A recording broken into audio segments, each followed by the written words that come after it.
नमस्कार. निगराणीच्या सर्व पालकांना, शिक्षकांना आणि अभ्यागतांना नमस्कार. जगी ज्यास कोणी नाही त्यास देव आहे, निराधार आभाळाचा तोच भारस आहे.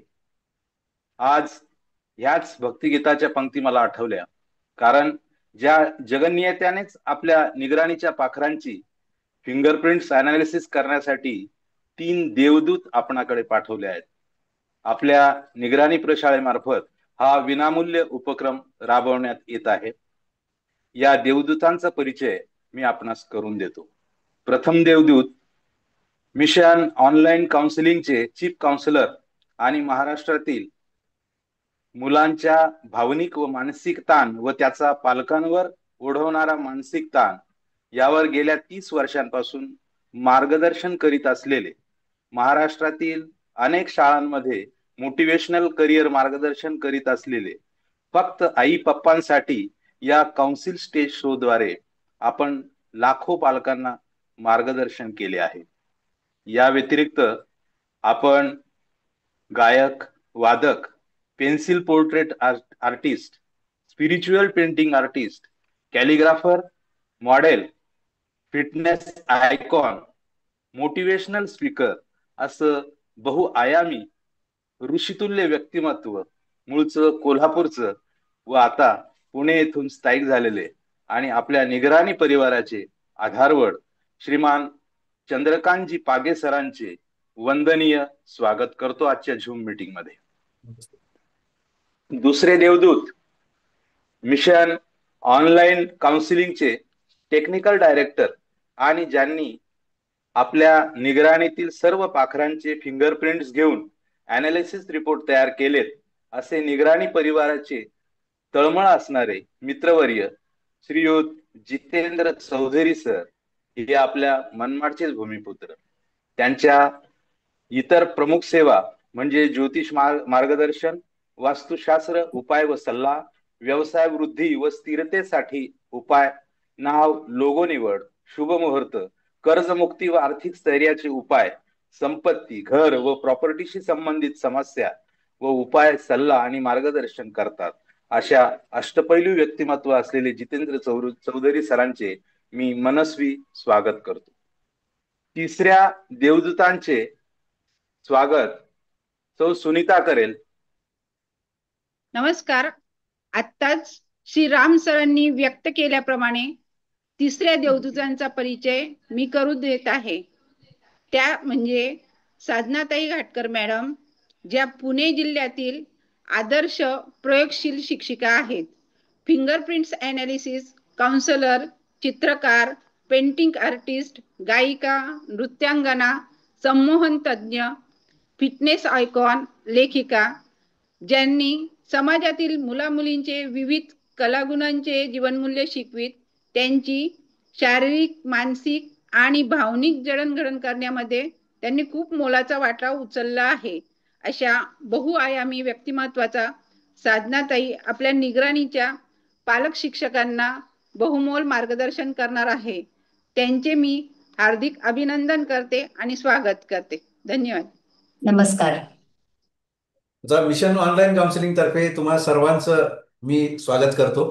आपण आठवड्यात नाही 3 दिवस घ्यायच्या प्लॅनिंग मध्ये आहोत आणि 10ची वेळ एवढ्यासाठी ठेवली आहे की तुमच्यापैकी बरेच जण व्यावसायिक आहात आणि महिला ज्या असतात त्यांना सर्वसाधारण सगळं जेवण वगैरे सगळं बाकीचं आटपून ही जी वेळ आहे ही वेळ तशी सोयीची पडू शकते.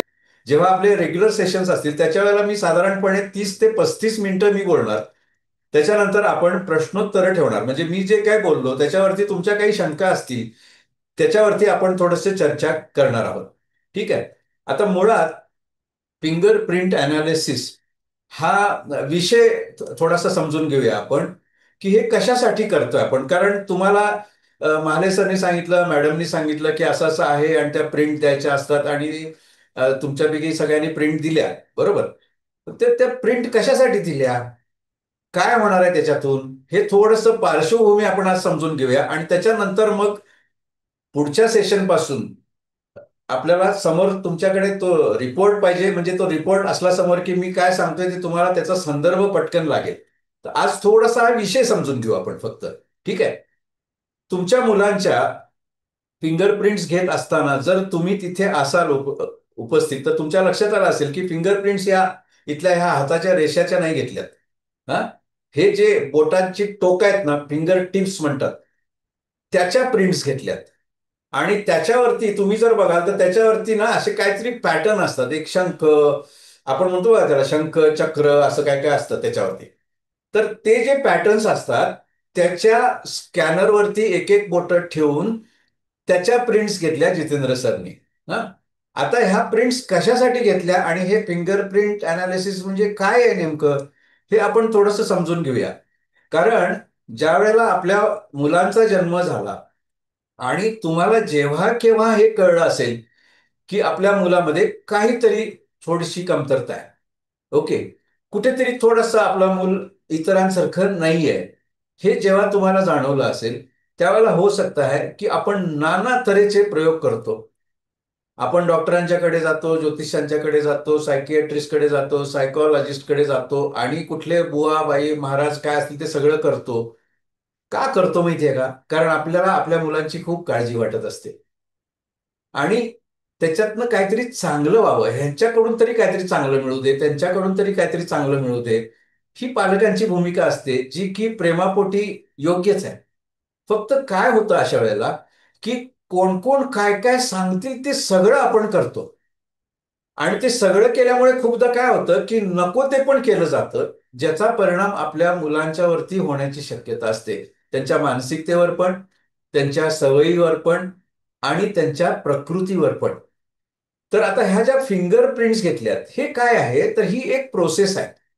जसं शाळांमध्ये आयक्यू टेस्ट घेतल्या जातात, ती एक पद्धत आहे. कशी असते ती पद्धत? तर ऑब्जेक्टिव्ह क्वेश्चनर दिला जातो, भरपूर प्रश्न दिलेले असतात आणि त्या प्रश्नाच्या पुढे ABCD ऑप्शन दिलेले असतात.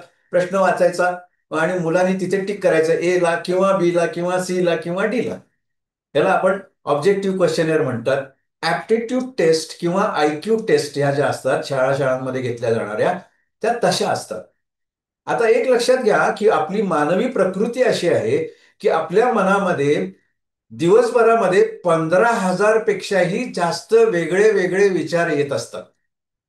बघा मी काय म्हणतोय, दिवसभरामध्ये 15,000 पेक्षाही जास्त वेगळे वेगळे विचार येत असतात. आता ह्या ज्या मुलांच्या टेस्ट घेतल्या जातात, त्या टेस्ट अशा असतात की त्याचा शाळेतल्या अभ्यासक्रमाशी काही एक संबंध नसतो आणि खूपदा आई वडिलांच्या समाधानाकरता मुलं आयक्यू टेस्ट किंवा ऍप्टिट्यूड टेस्ट देतात. जाऊ दे बाबा, आई काय म्हणते ते करून टाकूया एकदा, असं म्हणून मुलं बसतात.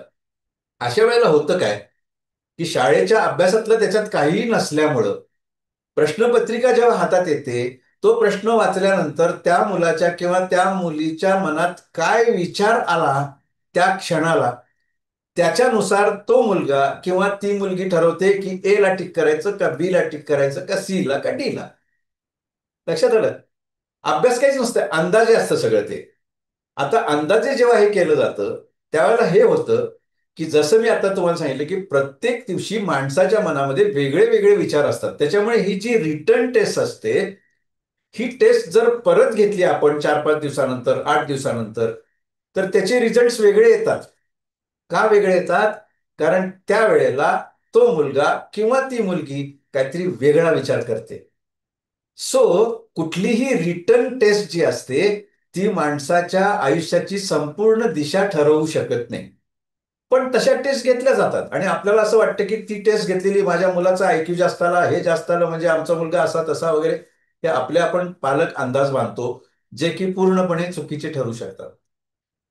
दुसरं काय असतं की आपण खूपदा सायकोलॉजिस्टकडे वगैरे जातो आणि त्यांच्याकडे गेल्यानंतर मग ते तुम्हाला विचारतात, हा सांगा काय काय प्रॉब्लेम आहे. मग आपण आपल्या मुलांचे, मुलीचे, आपल्याला माहीत असलेले प्रॉब्लेम त्यांना सांगतो. मी काय म्हटलं? आपल्याला माहीत असलेले प्रॉब्लेम. आणि ते सगळे जे काय तुम्ही सांगितलेले प्रॉब्लेम्स आहेत ते बरोबर आहेत असं समजून समोरची व्यक्ती तुम्हाला सल्ला देते. आता प्रश्न असा आहे की आपल्या मुलांच्या मध्ये XYZ काही प्रॉब्लेम असेल, त्या प्रॉब्लेमचं मूळ काय आहे हे आपल्याला पण माहित नसतं. आपण डायरेक्ट प्रॉब्लेम काय ते सांगतो आणि तुम्हाला सोल्युशन जे मिळतं ते प्रॉब्लेमवरती मिळतं, पण त्या प्रॉब्लेमच्या मुळाशी काय आहे तिथपर्यंत आपण जात नाही खूपदा.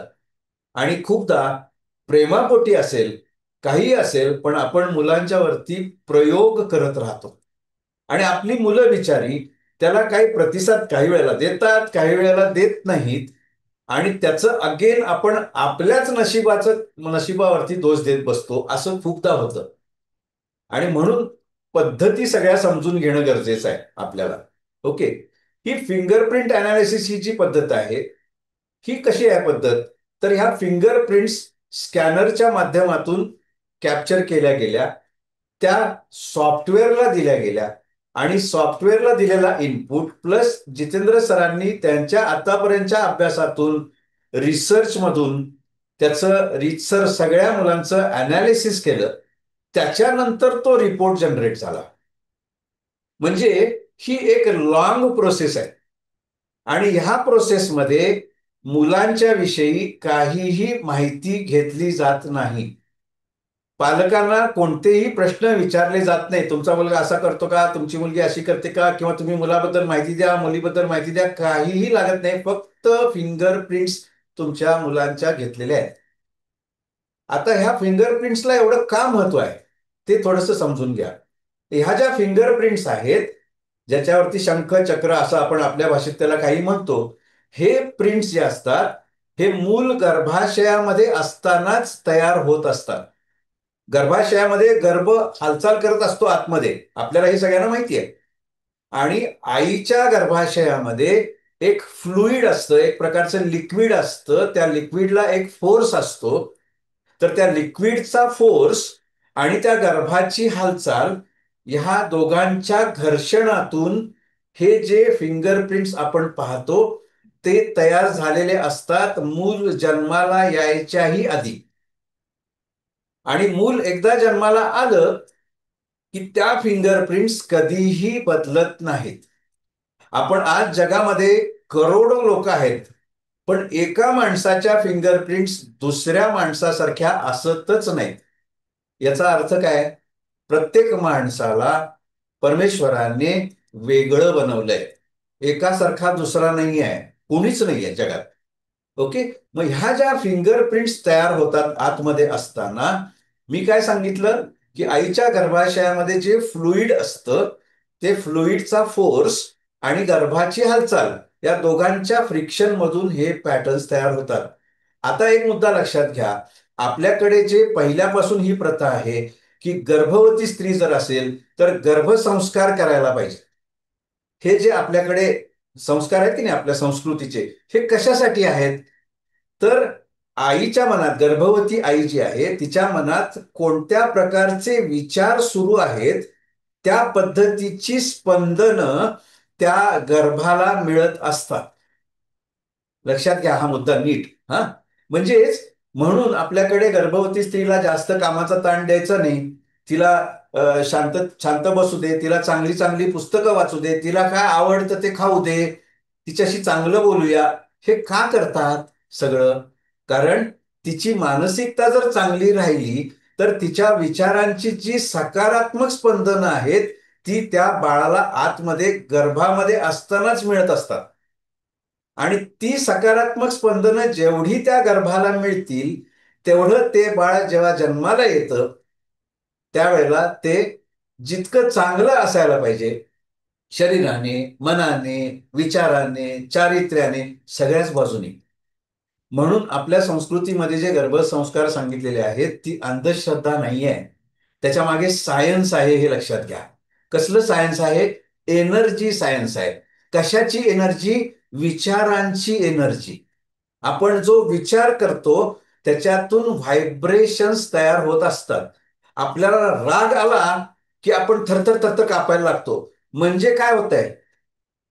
व्हायब्रेशन्स आपल्या बिघडल्या नॉर्मलपेक्षा. एखादी आपल्या जवळची व्यक्ती अचानक एक्सपायर झाली, शॉकिंग न्यूज आहे, अशा वेळेला पण आपण थरथरतो. त्यावेळेला काय होतंय? त्यावेळेला अगेन आपल्या इमोशन्स ज्या असतात त्या आपल्या शारीरिक व्हायब्रेशन्स मधून दिसतात.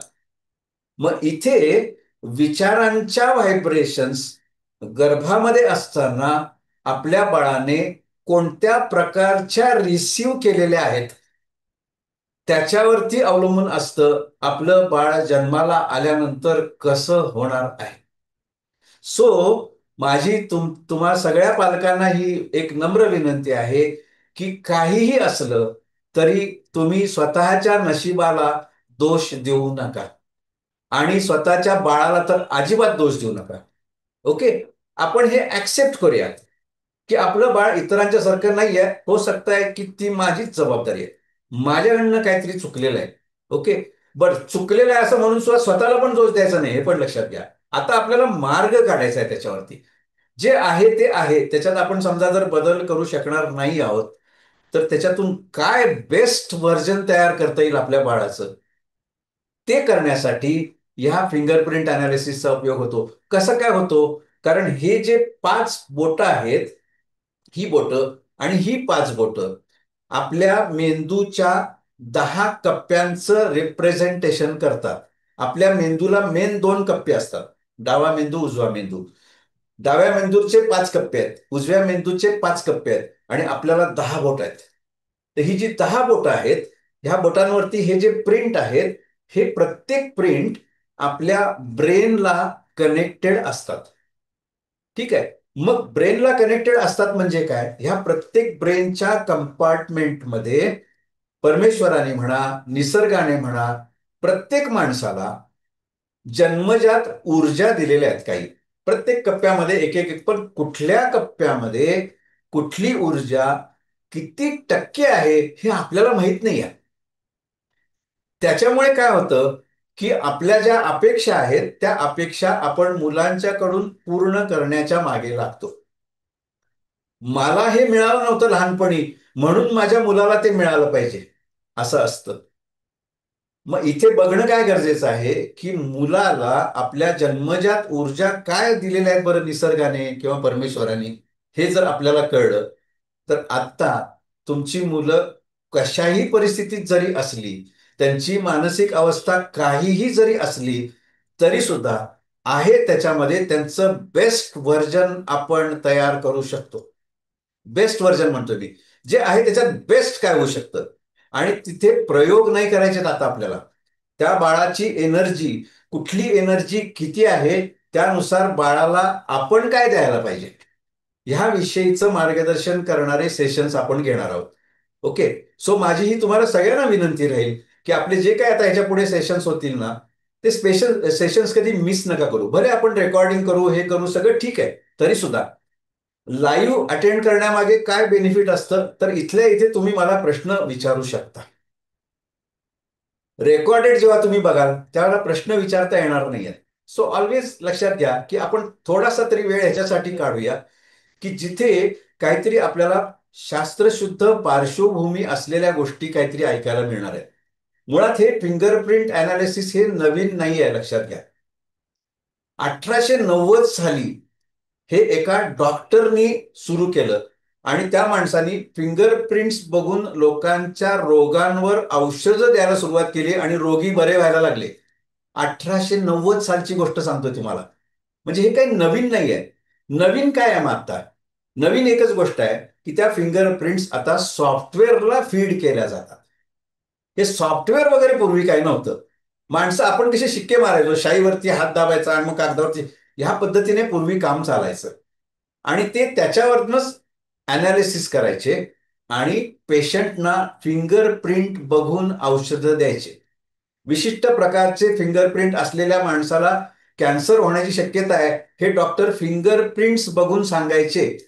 जे आज आपण शास्त्र प्रगत झालं म्हणतो, पण आज काही जण म्हणतात की अजून त्याच्यावरती औषध नाही. हे खूप 100-1 वर्षापूर्वी लोकांनी फिंगरप्रिंट्स बघून पण सांगितलं होतं. लक्षात घ्या, तर हे शास्त्र जे आहे हे तसं म्हटलं तर जुनं आहे.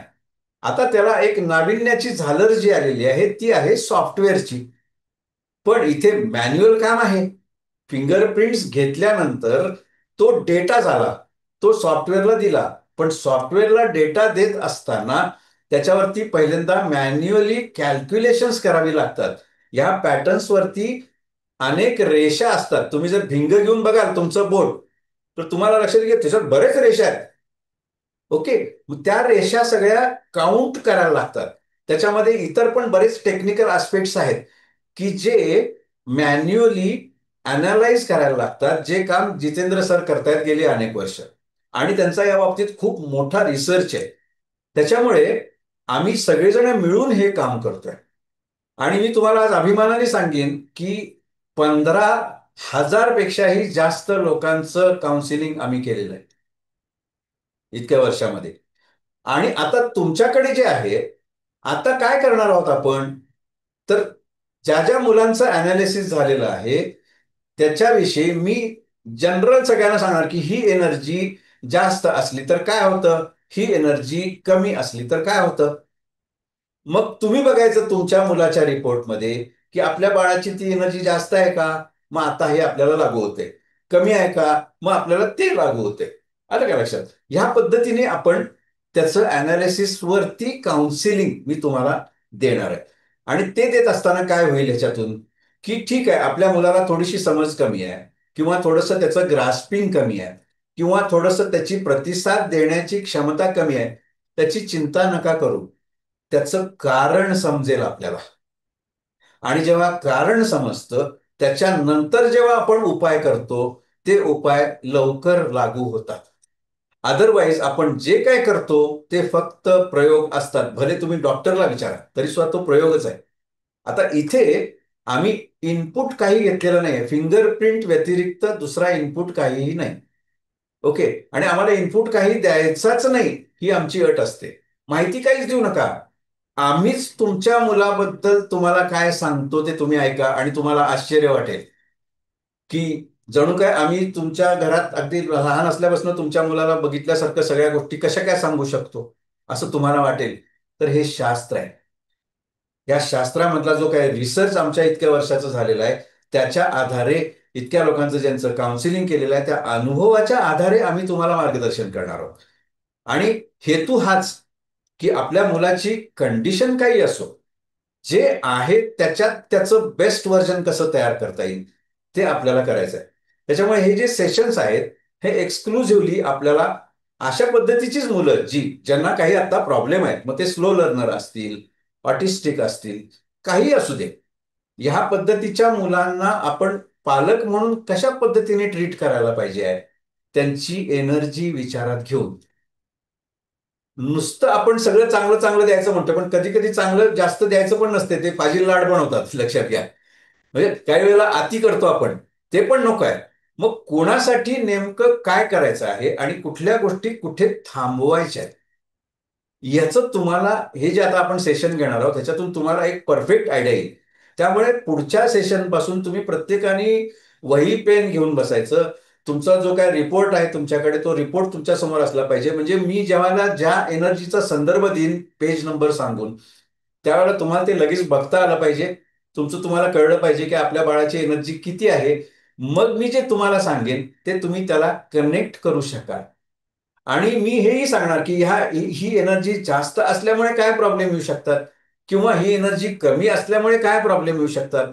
मग ते दोन्ही बाजूनी प्रॉब्लेम सॉल्व्ह कसे करायचे, त्याच्यासाठी तुमचा पालक म्हणून रोल काय असेल हे मी सांगणार. एक लक्षात घ्या तुम्ही सगळ्यांनी, आई वडील होणं ही निसर्गाचं वरदान आहे, पण चांगले पालक होणं ही जबाबदारी आहे. आणि ही जबाबदारी आपण आपणहून स्वीकारलेली आहे. आपल्या मुलांनी अर्ज केला नव्हता मला जन्माला घाला म्हणून, आपण ठरवलंय म्हटल्यानंतर ती आपली जबाबदारी आहे. काहीही असो, माझ्या मुलाचं बेस्ट व्हर्जन मला तयार करायचं आहे. त्याच्यासाठी माझा पालक म्हणून रोल काय असेल बरं, तो रोल मी किती एफिशियंटली केला पाहिजे. बरं, त्याच्यात तुम्ही कुठे कमी पडणार नाही ना, म्हणून आम्ही आहोत. कारण आता ह्या फील्डमधला बऱ्याच वर्षांचा आमचा अनुभव आहे आणि हजारो केसेस केलेला असल्यामुळे काहीही वेगळे वेगळे पैलू जर असतील तुमच्या मुलांच्या व्यक्तिमत्वामधले, त्या सगळ्या पैलूंवर आधारित आम्ही तुम्हाला मार्गदर्शन करू शकतो की असं आहे तर हे नुसतं करून बघा, ते नुसतं करून बघा, आणि रिझल्ट्स मिळतात. कारण मुलं खूपदा त्यांना काय वाटतंय त्यांना काय होतंय, हो सकता है की ते सांगू शकत नसतील, पण ते तुम्हाला न सांगता समजायला पाहिजे, माझं बाळ असं का करतंय. आणि तो वर्तनाचा प्रॉब्लेम नाही आहे, तो एनर्जी इम्बॅलन्सचा प्रॉब्लेम आहे. हे जेव्हा तुम्हाला कळेल, त्यावेळेला तुम्हाला जी कधी कधी चिडचिड झाल्यासारखं होतं, कधी कधी उगाच वाईट वाटतं, कधी कधी आपण जे नशिबाला दोष देत बसतो ते सगळं बंद होतं. कारण अहो पोरं होत नाहीत लोकांना, आपल्याला बाळ झालीत, लक्षात घ्या. ठीक आहे, खूप काय प्रयत्न करून सुद्धा होते, झाले ठीक आहे, काहीतरी प्रॉब्लेम आहे, असू दे की प्रॉब्लेम. प्रॉब्लेम कशाला आहे, त्याचं कारण काय आहे, ते आपण काढू. आव्हानं झेलण्याची क्षमता तुमच्यामध्ये आहे, म्हणून तुमच्या पोटी असं बाळ जन्माला आलंय असं का नाही विचार करत आपण. सगळ्यांची नॉर्मल पोरं सगळी भारीच आहेत का, नाही आहेत. म्हणजे असं पण आता पालक भेटतात की हे कशाला माझ्या पोटी जन्माला आले, नसतं अर्थ बरं झालं असतं. चांगल्या मुलांच्या बाबतीत असं बोललं जातंय आज. म्हणजे थोडक्यात प्लस मायनस दोन्हीकडे आहे, लक्षात घ्या.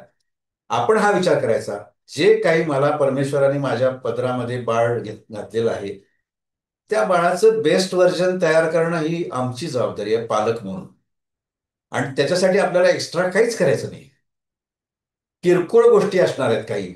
फक्त आपण जे करणार आहोत ना, तो प्रयोग नसणार आहे. त्या मुलाची एनर्जी काय आहे, कोणती एनर्जी जास्त आहे, कोणती एनर्जी कमी आहे, मग काय करायला पाहिजे. कारण जास्त एनर्जी असली तरी प्रॉब्लेम येणार आहे, कमी एनर्जी असली तरी प्रॉब्लेम येणार आहे. का प्रॉब्लेम येणार आहे, कारण जास्त एनर्जी आहे माहिती पाहिजे की आपल्याला. जास्त एनर्जी असून कधी कधी ती वापरली जात नाही, आणि कमी एनर्जी असून ती कधी कधी जास्त वापरली जाते, म्हणून प्रॉब्लेम्स येतात. मग हे तर आपल्याही आयुष्यात येतातच की प्रॉब्लेम. सो सगळ्या गोष्टी ज्या आहेत आपल्या आयुष्यात, जे जे काही प्रॉब्लेम्स आलेले आहेत, येत आहेत किंवा पुढेही येतील, त्याच्या मागे कारण असतं आपल्याला दिलेल्या जन्मजात ऊर्जांचा इम्बॅलन्स. हे शरीर म्हणजे एक ऊर्जाचा स्रोत आहे.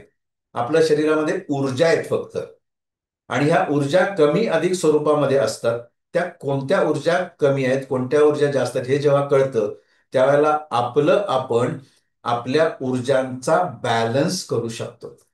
आणि हा बॅलन्स कसा करायचा आहे ते सांगण्यासाठीच हे आमचे जे सेशन्स असणार आहेत ते असणार आहेत. सो एक लक्षात घ्या की नुसतं असं प्रवचनासारखं इथे काय असणार नाहीये.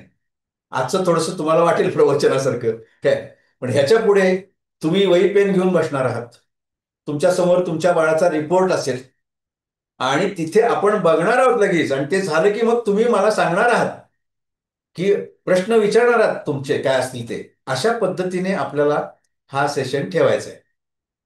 लक्षात आलं तुम्हाला, म्हणजे मी तुम्हाला ओरिएंटेशन दिलं की काय शिकणार आहात तुम्ही, किंवा काय तुम्हाला हे कशासाठी बोलवलंय महाले सरनी आणि महाले मॅडमनी आम्हाला इकडे. आता ती दोघं इतके वर्ष, 25 वर्षापेक्षाही जास्त ह्याच्यामध्ये कार्य करतायत. आमची ओळख झाली ती अलीकडचीच ओळख झाली तसं म्हणाल तर, पण त्यांचं डिव्होशन बघितल्यानंतर हे कुठंतरी जाणवलं की नाही, यांच्यासाठी म्हणजेच तुमच्या मुलांसाठी काय करता येईल का आपल्याला. आणि मग हे आता म्हणजे असं वाटतं की हे तंत्रज्ञान आलं हे किती चांगलं झालं. पूर्वीच्या काळी सगळीकडे फिजिकली जाऊन अशा पद्धतीचे सेशन्स घ्यायला लागायचे. आता हे झूम वगैरे आल्यामुळे आपण आपल्या घरी बसल्या बसल्या आपण ह्या गोष्टी ऐकू शकतो, त्याच्यावरती तुम्हाला काय असतील ते प्रश्न विचारू शकतो. मग ही किती चांगली गोष्ट आहे ना. म्हणजे ह्याच्यासाठी आपण परमेश्वराचे आभारच मानले पाहिजेत की हे कोविड वगैरे आलं तेव्हापासून ही टेक्नॉलॉजी आली, नाहीतर आम्ही काय कधी झूम वगैरे काय शिकलो नसतो कधी. त्याच्यामुळे आपलं नशीब चांगलं आहे असं म्हणूया आपण, की आज कुठल्याही जगाच्या पाठीवर कुठून पण आपल्याला मार्गदर्शन मिळू शकतं. आज मी पुण्यात बसलोय माझ्या खोलीमध्ये आणि आज मी तुमच्याशी बोलतोय मनमाडकरांशी. किती चांगलं आहे सांगा. मग ह्याच्यातून थोडक्यात काय माहितीये का, की आपण चांगलं काहीतरी निर्माण करूया. आता मी इथे थांबतो, तुम्हाला काही प्रश्न असतील कोणालाही तर विचारू शकता. फक्त मी एकदा रिमाइंड करतो बरं, की पुढच्या सेशनच्या वेळेला तुम्ही वही पेन घेऊन बसा. तुमच्याकडे रिपोर्टचा प्रिंटआउट जर असला तर तुम्हाला पटकन फॉलो करायला सोपंच आहे. ओके, आता तुमचे काही प्रश्न असतील तर तुम्ही विचारू शकता, काही असले तर काही प्रॉब्लेम नाही. आता लगेच विचारायला पाहिजे असे नाही, तुम्हाला वाटल्यानंतर आम्ही सरांना विचारतो, कधी कधी कम्फर्ट लेवल नसते, तुमचं तुम्ही ठरवा. I am open. ओके, बोला तुम्हाला काय बोलायचं असलं तर बोला. बरं, नमस्कार सर, मी राजेश सवखंडे बोलतोय, बोला. राहुल सवखंडेचा वडील बोलतोय. हा हा तर माझा प्रश्न असा आहे की माझ्या मुलाची जी ट्रीटमेंट चालू आहे जे सुरुवातीपासून त्याच्या म्हणजे त्याची जी कमतरता होती आणि जे आम्हाला दिसत होतं, त्याच्यानंतर आम्ही जी ट्रीटमेंट चालू केली, त्या ट्रीटमेंटच्या नंतर जे आता फिंगरप्रिंटचे रिपोर्ट आले, हा, तर ते रिपोर्टनुसार म्हणजे त्याचा चांगल्यापैकी रिपोर्ट तुम्ही दिलाय त्याचा. माझा हम्म. एक प्रश्न असा होता की आम्ही औषध गोळ्या म्हणजे जे ट्रीटमेंट चालू केली, त्याचा इम्पॅक्ट त्याच्या फिंगरप्रिंटच्या रिपोर्टवर काय होतो का? तसं काही होत नाही, कारण काय माहितीये का, की फिंगरप्रिंट ह्या जन्माला येताना ज्या आहेत मुलाच्या त्याच असतात. म्हणजे असं काय होत नाही की तुम्ही नाही, औषधाची ट्रीटमेंट ते घेतल्यामुळे फिंगरप्रिंट ते बदलल्या वगैरे असं काय तर होत. हा. नाही, त्या गोष्टीला मी ऍग्री आहे सर. बरं बरं. परंतु आता जसं नाही का, मग तुमचे रिपोर्ट मी बघितले ना, म्हणजे ब्रेन कसं काम करतं, त्याच्यानंतर किती ऍक्टिव्हिटीज कमी जास्त जे रेशो दिलेले आहे त्याची टक्केवारी दिलेली आहे. पण बरं. आता म्हणजे कसं की आता ही जी टक्केवारी आता आहे, हा, हा. हा. आणि त्याच्यानंतर तुमचं अनालिसिस घेतल्यानंतर आम्ही औषध गोळ्या दिल्यानंतर जर त्याचं वाढलं परत, तर त्या औषध गोळ्याचं म्हणजे इम्पॅक्ट आहे का, असं दिसेल का? नाही, कसं आहे माहितीये म्हणजे का, आमचं मुळात तुम्हाला एनर्जी कळली की नाही त्याची, की औषधाची गरज कितपत आहे त्याचा पण अंदाज येईल. म्हणजे मी असं म्हणत नाही की अच्छा. औषधं बंद करा, औषधं राहू देत तुमची चालू, पण मूळ हा. त्याची गती कशातनं होणार आहे, तर तुम्हाला त्याची एनर्जी कळली ना, तर तुम्हाला त्याला मार्गदर्शन करणं सोपं जाईल. कारण शेवटी कसं आहे माहितीये, आजारावरती औषधच घेणार आपण. हा. तर हा. डॉक्टरांचं म्हणणं ते झालं होतं की बुवा त्याची जी सुरुवातीला जी ग्रोथ होती हा. ती कशी होती, आणि आपण औषध दिल्यानंतर त्याची ग्रोथ कशी झाली, म्हणजे बरं बरं. त्याचा ब्रेनचा कसा डेव्हलपमेंट झाला, किंवा त्याच्या जे ऍक्टिव्हिटी तुम्हाला आता रिपोर्टच्या माध्यमातून दिसतंय म्हणे ते हा. हा. ते हा. निश्चित म्हणे त्या औषध गोळ्याचं इम्प्रुव्हमेंट असेल, त्याच्यामुळे त्या रिपोर्टमध्ये पॉझिटिव्ह तुम्हाला दिसत आहेत म्हणे. Okay okay. बरं बरं बरं. तर त्यांचं असं म्हणणं झालंय की बुवा आमचं जे औषध गोळ्या आता जे पेटंट आम्ही चालू ठेवलेली आहे, हा. हा. तर त्याचं इम्प्रुव्हमेंट पुढच्या वेळेस ज्यावेळेस आम्ही फिंगरप्रिंटचा रिपोर्ट घेऊ, हा. तर त्याच्यामध्ये त्याचं वाढलेले रेशो दिसेल का?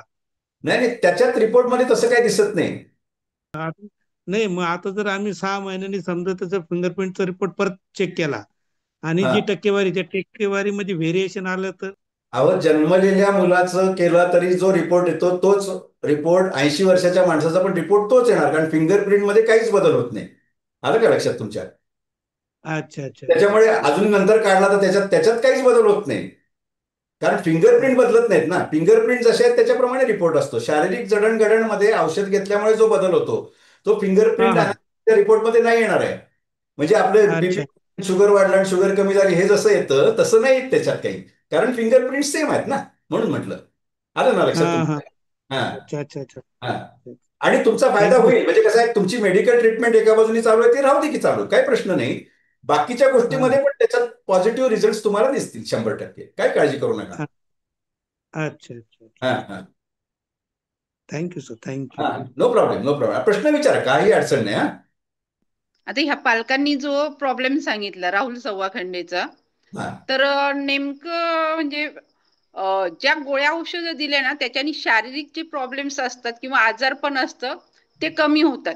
हा. आता यांच्या म्हणण्याप्रमाणे असं का औषधं दिल्याने बुद्धी वाढते किंवा हे होतं, तर गेल्या 10 ते 12 वर्षापासून तो माझ्याकडे म्हणजे गॅप पडला होता, परत तो कंटिन्यू झाला. पण बरं. माझ्या असं लक्षात आलं की मी त्याला त्याच्या शरीराला, त्याच्या मनाला, त्याच्या बुद्धीला जे वळण लावलं, जे हं. ट्रेनिंग दिलंय ना तो ते सतत करतो. आता मध्ये ओके. जर गॅप झाला ना तर तो परत बॅक जातो. मग हा. याचा अर्थ काय घ्यायचा, तो ट्रेनिंगनी सुधारलाय की गोळ्या औषधांनी सुधारलंय? नाही नाही, कसं आहे माहितीये का, आता असं असं नेमकं नाही सांगता येणार.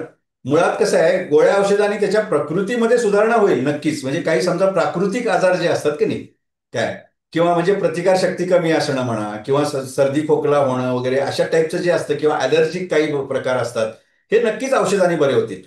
पण शेवटी आपण म्हणतो की माइंड रूल्स द बॉडी. मनात जे काही विचार चालू आहेत त्याचा शरीरावरती परिणाम होत असतोच.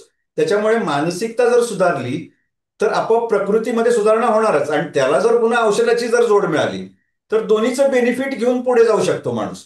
पण नुसत्या औषधाने बरा होईल असंही नाही म्हणतायत, आणि नुसतं आपण जे काय देतोय त्याच्याने बरा होईल असं पण नाही म्हणतायत. डिपेंडिंग ऑन त्या मुलाला नेमके काय प्रॉब्लेम आहेत, म्हणजे शारीरिक स्तरावरती नेमके काय प्रॉब्लेम आहेत, आणि मानसिक स्तरावरती मानसिक स्टेटस काय आहे त्याचं.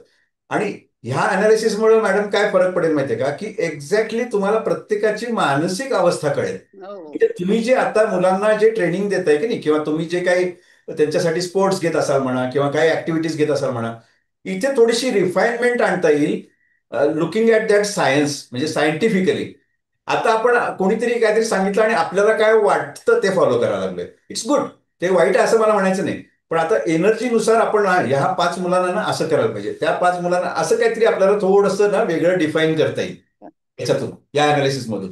आणि मग जसं आता यांनी सांगितलं सरांनी की त्याची अशा अशा पद्धतीची ट्रीटमेंट चालू आहे, ती हो सकता आहे की नंतर नंतर ती ट्रीटमेंट, त्याचा डोस कमी कमी होत जर डॉक्टरच सांगतील की आता ट्रीटमेंटची गरज नाही, असं पण होऊ शकतं. त्यामुळे त्याची काहीच आपल्याला अडचण काहीच नाही आहे. दोन्हीचं हे बेनिफिट मिळणार आपल्याला, ह्याचं पण मिळणार त्याचा पण मिळणार. आता याच्यामुळे सुधारणा होतीये का त्याच्यामुळे सुधारणा होतीये ह्याच्यात वाद घालण्यापेक्षा सुधारणा होतीये ना दोन्ही बाजूनी, असा जर आपण फोकस ठेवला तर बस झालं. शेवटी कसं आहे की आपण आता जे काय सांगणार आहोत त्याच्यातनं काही ट्रीटमेंट काही नाही आहे, आपण काय औषध देणार नाही आहे, बरोबर. मेडिकल फील्डमध्ये औषध दिली जाणार आहेत. दोन्हीचा परिणाम मिळून समजा काही चांगलं होत असेल तर होऊ दे. आणि काही वेळेला नंतर नंतर डॉक्टर पण सांगतातच ना की नाही आता काय औषधाची गरज वाटत नाहीये. डॉक्टरच सांगतील कदाचित की आता तुमचं हे असेल ते बंद करून टाका. नाही सांगितलं तर कंटिन्यू ठेवू, जर त्यांनी चांगला फरकच पडत असेल तर ठेवूया की कंटिन्यू, एवढं काय त्याच्यात, होय की नाही. तर मग सरांचं तेच म्हणणं झालं की आम्ही ज्या डायरेक्शननी चाललेले त्या डायरेक्शननी त्याच्यावर जे अजून भविष्यात इम्प्रुव्हमेंट होईल ते हो. इम्प्रुव्हमेंटचा जर फिंगरप्रिंटने आम्ही रिपोर्ट घेतला तर हा. ते जसं तुम्ही ब्रेन वगैरे जे ऍक्टिव्हिटी सगळे रिपोर्ट दिलेले आहे त्याच्यामध्ये ग्रोथ दिसेल का बुवा, असं सरांचं म्हणणं होतं. दिसणार नाही. चार्ट मध्ये काही नाही दिसणार, तुम्हाला वर्तनातून दिसेल. रिपोर्ट बदलत नाही, लक्षात घ्या. अच्छा, म्हणजे रिपोर्ट तुमच्या तुमच्या लक्षात आलं का बघा, आपण पॅथॉलॉजी लॅबमध्ये जातो तसा हा रिपोर्ट नाही आहे की आता गेला वेगळा आला आठवड्यानंतर वेगळा आला, नाही, रिपोर्ट सेमच असणार. नाही म्हणजे कसं सर, एक्झाम्पल कसं द्यायचं किंवा त्याचा आजच्या घडीला जो राईट ब्रेन आहे तो 48% आहे, लेफ्ट वाला त्याचा 50% ग्रोथ म्हणजे काम करते आहे. तर सर तुमचं म्हणणं ते झालं की बा एक त्याची एक्सरसाइज शाळेत जे शिकवतात ते प्लस मी देतो ते औषध आणि हे दिल्यानंतर त्याची पर्सेंटेज वाढण्याची शक्यता आहे का, जसं 50 ते 55 होऊ शकतो का? नाही, काही होत नाही त्याच्यात. म्हणजे आता त्याची ब्रेन जी क्षमता आहे ती तेवढीच कॉन्स्टंट राहील बुवा. जे आहे ते आहे, त्याच्यातनं बेस्ट काय करता येईल अच्छा, ते सांगणार मी तुम्हाला. त्याच्यामुळे त्याच्यात काहीच वाढ होत नाही, रिपोर्ट सेमच असणार आहे. तो आयुष्यभरासाठीचा रिपोर्ट आहे. याच्या पुढे बरेच आपण सेशन्स घेणार आहोत जेणेकरून तुम्हाला सगळ्या गोष्टीची माहिती होईल. आणि ते सगळं झाल्यानंतर मग साधना मॅडम आहेत त्या मुलांसाठी आणखीन हिप्नोथेरपीचे सेशन्स कसे घेता येतील, काय घेता येतील त्याच्याविषयीचं पण आपण नियोजन करू. सो आम्ही आता सतत संपर्कात असणार आहे, तुमच्या लक्षात घ्या. असं नाही की आता चला 2-4 लेक्चर झाली आता बाय बाय, असं नाही आहे. आम्ही कायमस्वरूपी असणार आहे आणि आपण एकमेकांचं समजून घ्यायच्या अडचणी तुम्ही काही विचारा कधी पण, काय प्रॉब्लेम नाही. हा, ओके सर. हो sir. Thank you sir. Okay okay okay.